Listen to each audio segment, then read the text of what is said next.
Իրանում տեղի ունեցողը ուղիղ մեզ առնչվում է։ Իհարկե առնչվում է, եւ մեզ համար դա առաջի հերթին ազգային անվտանգության խնդիր է եւ սպառնալիք է։ Ես միշտ դրա մասին ասել եմ, ձեզ հետ եք խոսել դրա մասին, որ մենք պետք է հասկանանք վատագույն սցենարներում, եթե Իրանում կոլապս է տեղի ունենում, այնտեղ սկսում է քաղաքացիական պատերազմ կամ լայնածավալ իհարկե կա,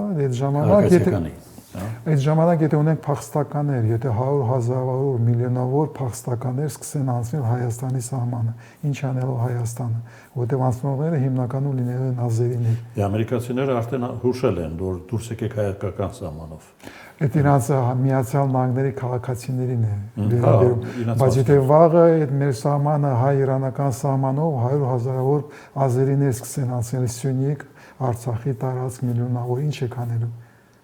Այդ ժամանակ Սյունիքի հարցը փակվում է, մենք կորցնում ենք Սյունիքը։ Այնտեղից չես կարողանալու հանես Թուրքիայում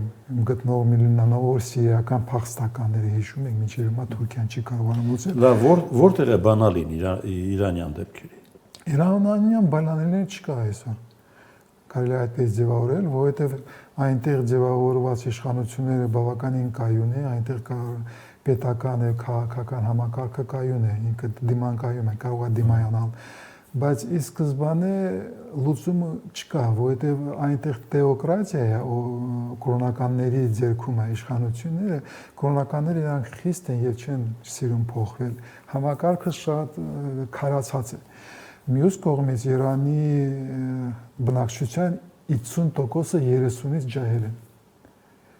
30-ից անցած ջահելներին ստիպել ապրել կրոնական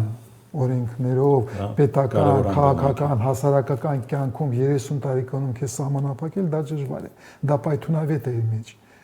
Եվ կրոնականները վերցնելով